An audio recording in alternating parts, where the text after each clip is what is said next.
पंचायत एवं ग्रामीण विकास और श्रम मंत्री प्रहलाद सिंह पटेल ने बताया कि नर्मदा खंड सेवा संस्थान मगरौन जिला दमोह द्वारा प्रकाशित पुस्तक परिक्रमा कृपा सार का विमोचन 14 सितंबर 2025 रविवार को इंदौर के ब्रिलियंट कन्वेंशन सेंटर में होगा। यह विमोचन राष्ट्रीय स्वयंसेवक संघ के सरसंघ चालक डॉक्टर मोहन भागवत करेंगे। प्रेस वार्ता में मंत्री पटेल ने जानकारी दी कि उन्होंने नर्मदा की 2 बार पैदल परिक्रमा की है। पहली परिक्रमा 1994 से 1996 के बीच परम पूज्य गुरुदेव श्री बाबा श्री जी की सेवा में की थी, जबकि दूसरी परिक्रमा 2005 में सपत्नीक और सहसहयोगियों संग पूर्ण की। उन्होंने बताया कि इस पुस्तक में 30 वर्ष पूर्व पहली नर्मदा परिक्रमा के दौरान और जबलपुर में परम पूज्य गुरुदेव के चातुर्मास में लिखे गए उनके समय सामयिक लेख संग्रहित हैं।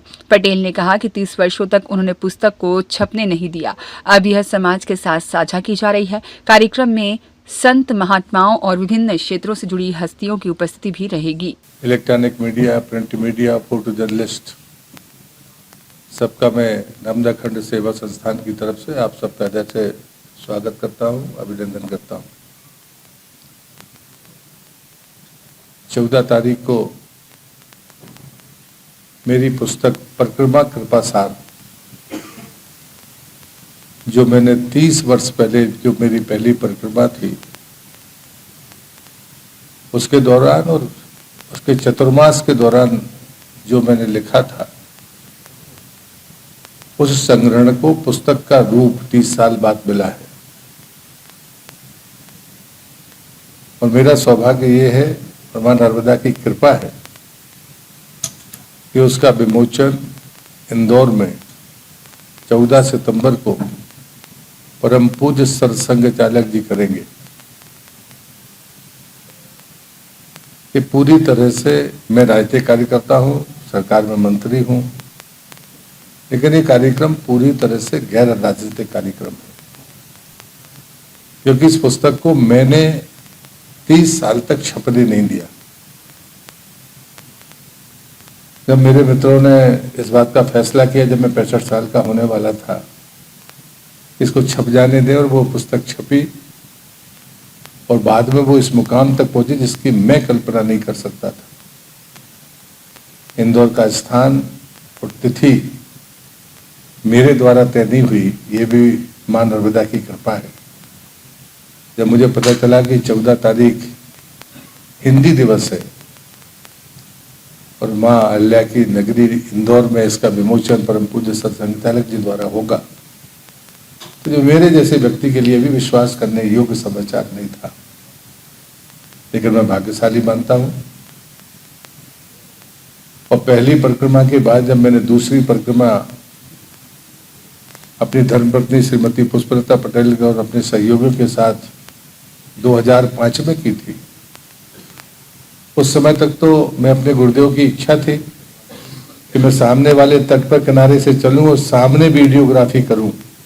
जब उन्होंने मुझसे कहा था तो मैं खींच गया था।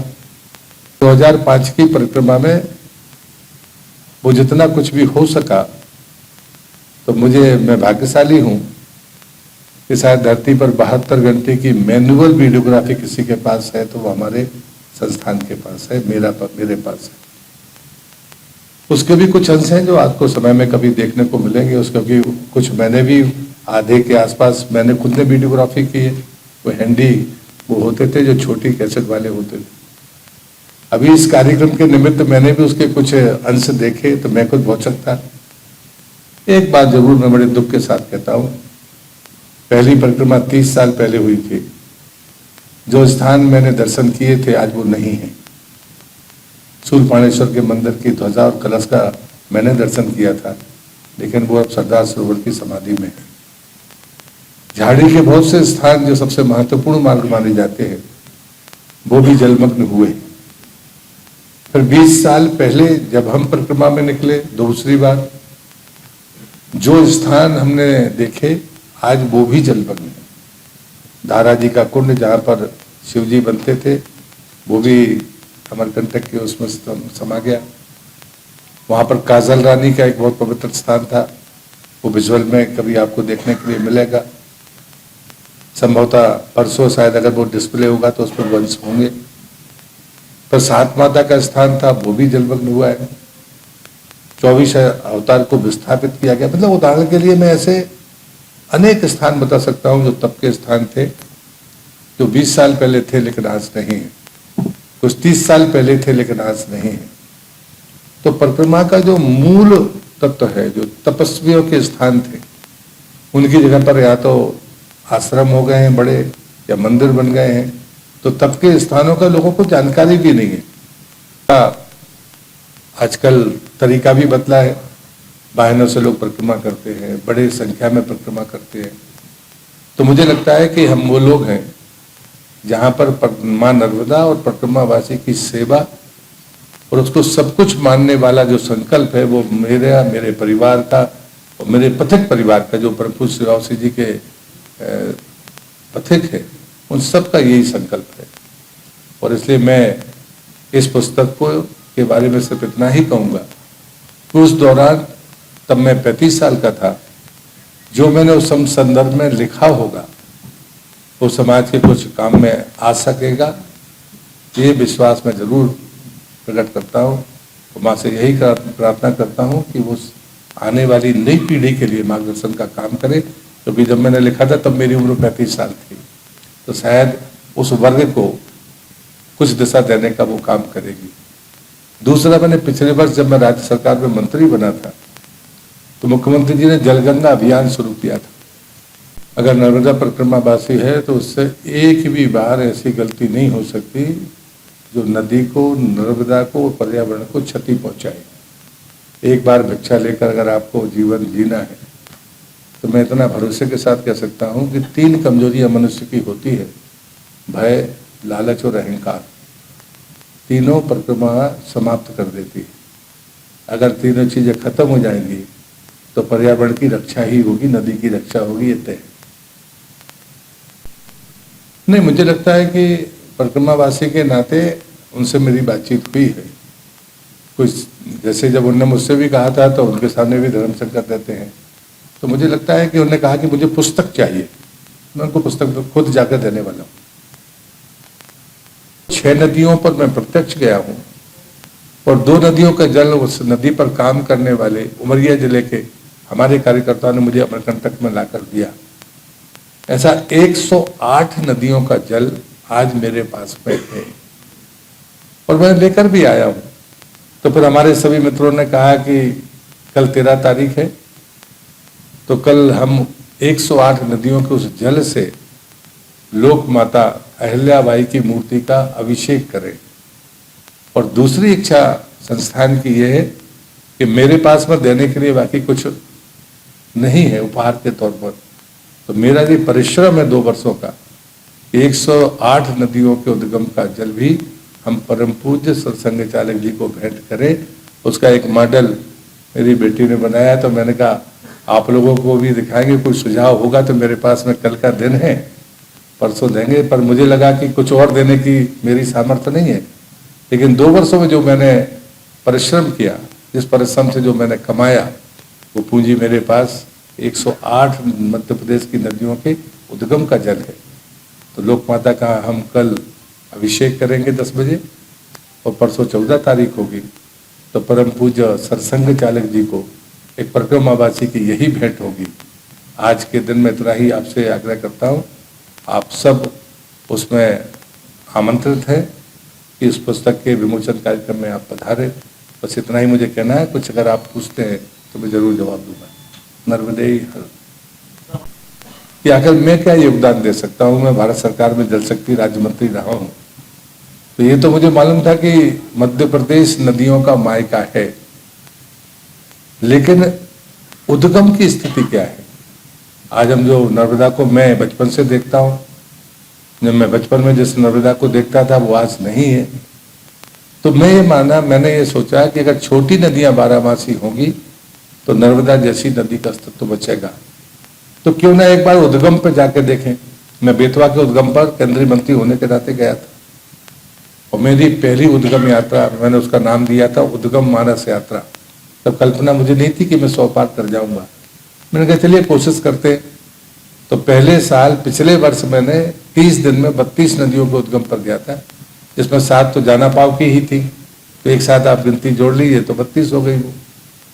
लेकिन उनमें 5, 6 या 7 में ही मुझे जल मिला था, बाकी जगह जल की बूंद नहीं मिली। फिर इस बार भी मैंने 3 महीने में क्रम जारी रखा। मुझे लगता है कि हम सद प्रयासों के समर्थक हैं। परिणाम क्या है ये मूल्यांकन बाकी लोग करेंगे, ये मुझे नहीं करना है। मैं अभी ग्रामीण विकास मंत्री हूँ। मैंने पिछले साल पौधारोपण पर प्रतिबंध लगा दिया, क्योंकि मैंने ये माना यदि हम पौधे की रक्षा नहीं कर सकते, वृक्ष नहीं बना सकते, तो पौधे को नहीं लगाना चाहिए।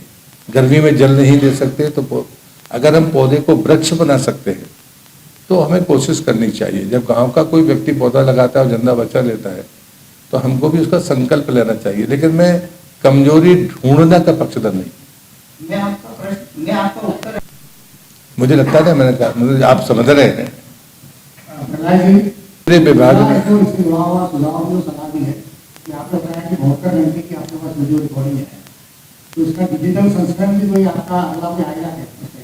इसमें आप जैसे लोग कोई सहयोग करेंगे तो मैं सहमति दूंगा, क्योंकि जितना मैं रोक सकता था उतना तो वो रुक गया।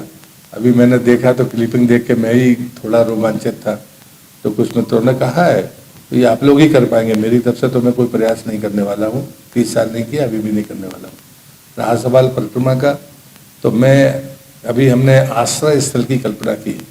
तो मैंने मेरे विभाग में मुझे मौका मिला, तो मैंने उसको शिपरी ऐप से देखा कि सरकारी जमीन कितनी है नर्मदा के किनारे। अगर 2 एकड़ से ज़्यादा है तो उसकी फेंसिंग कराएंगे, पौधे लगाएंगे, कुछ हिस्सा छोड़ेंगे। जहां पर 500 से 1000 पौधे होंगे, भवन की अनुमति वहीं देंगे, अन्यथा भवन नहीं बनने देंगे। क्योंकि मैं ये मानता हूँ आश्रय स्थल तो परिक्रमावासी के लिए होने चाहिए, लेकिन उसका गंदा एक बूंद भी नर्मदा में नहीं जाना चाहिए। ये मेरा मानना है। जो मुझे सिखाया, हम लोग स्नान करते थे तो हमारे आराध्य प्रभु शिवासी जी कहते थे कि तुम्हारा शरीर का पानी रेत से बहकर भी नर्मदा में नहीं जाना चाहिए।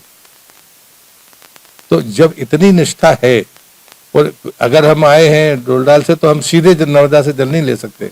हमारा एक भगत खड़ा रहेगा, पहले वो हमको स्नान कराएगा, फिर वो जाएगा, फिर हम उसको स्नान कराएंगे।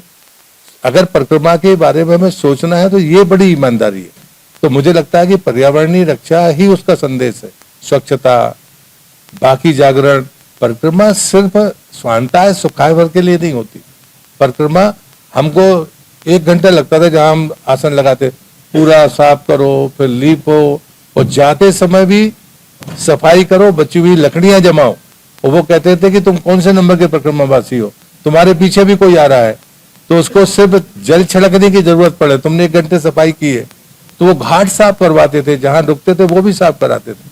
अन्यथा लोग रोटी बनाते हैं, राख छोड़ के चले जाते हैं, दूसरा आता है साफ करता है। तो ये चीजें परिक्रमा की मूल में है। कोई कितना पालन करता है अगर आप मुझसे पूछोगे, मैं टिप्पणी नहीं करूंगा, क्योंकि मैं परिक्रमावासी का सम्मान करता हूँ। बड़ी नदियां जो सबसे ज्यादा जल देती है उसमें बंजर है, उसकी स्थिति अभी भी अच्छी है।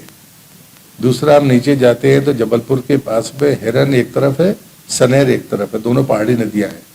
तो पहाड़ी नदियां हैं तो बरसात में और बाकी में तो पानी ज़्यादा होता है, लेकिन अभी भी वो कमोबेश 12 महीने है। 12 महीने कई बार धार कहीं टूटती है, लेकिन पानी उनमें रहता है। लेकिन नीचे भी नदियां हैं, लेकिन उनकी जल राशि कम हुई है। उद्गम पर वो सूख रहे हैं, या तो वृक्षों की कटाई हुई है या डेंसिटी ऑफ ट्यूबवेल्स के कारण लेवल नीचे गया है। ये बड़ी चुनौती है। एक सवाल ये है कि नहीं, 2-3 बातें आपने एक साथ पूछ ली है। जैसे नरसिंहपुर में 5 बड़ी नदियां हैं, 2 किलोमीटर में 5 मिल जाती हैं, फिर नर्मदा में मिलती है। आज ये भी 12मासी नहीं, पहले 5 12मासी थी। मतलब इस दोनों पक्षों को देखना होगा। जैसे आपने नर्मदा पथगमन की बात की है, तो इसमें दोनों मत हैं। हमारे एक मित्र हैं, उनने भी कहा, या बाकी लोगों का भी है, मेरा भी हो सकता है कि हम क्या पर्यटकों के लिए पक्के रास्ते बनाने के पक्षधर हैं। तो मेरा मानना है कि प्रथम दृष्टया बरसात हो या बाकी जगह पुलियां कंप्लीट करनी चाहिए, और वो रास्ता बनेगा वो प्राइवेट खेतों से बनेगा। तो किसान के वाहन तो जाए, लेकिन मुझे लगता है कि और भी जो यात्री हैं उनके चले जाएं, लेकिन ऐसा ना हो कि वो बाकी चीजों को नुकसान कर दें। इसलिए पौधारोपण के नुकसान किए बगैर, वहां की बायोडायवर्सिटी को नुकसान किए बगैर अगर कोई सुगम मार्ग बनता है तो ठीक है।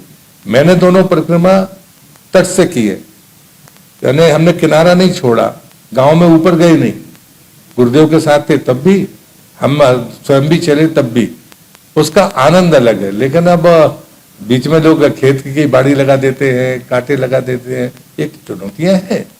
तो मुझे लगता है कि किनारे पर पुलिया बनाओगे तो नर्मदा बहा के ले जाएगी, वो बचेगी नहीं। तो आपको अगर निकासी के लिए बनाना है तो आपको कगार के ऊपर बनाना पड़ेगा, वो प्राइवेट लैंड है। तो मुझे लगता है कि जो ये बातें कल्पना करते हैं, उन कल्पना को जमीनी सच्चाई के साथ आगे बढ़ना पड़ेगा। और ये शायद जरह का विषय है, कभी इस पर गोष्ठी हो तो मैं आने के लिए तैयार हूं, मैं बात करूंगा। हर चाय पीते, अभी तक 89 उद्गम पर मेरे विभाग ने फेंसिंग की है और वृक्षारोपण हुआ है। आपके सबसे निकट मंदसौर है, उस मंदसौर के कमंडल नदी नाम है उसका, उस पर 1300 पौधे लगे और पहली बार वहां आयोजन हुआ, तो जागरण तो हुआ। हमारा उद्देश्य है उद्गम पर पौधारोपण करना। परिणाम आएंगे तो 4-5 साल बाद। ब्यूरो रिपोर्ट, सत्याग्रह न्यूज, मध्य प्रदेश।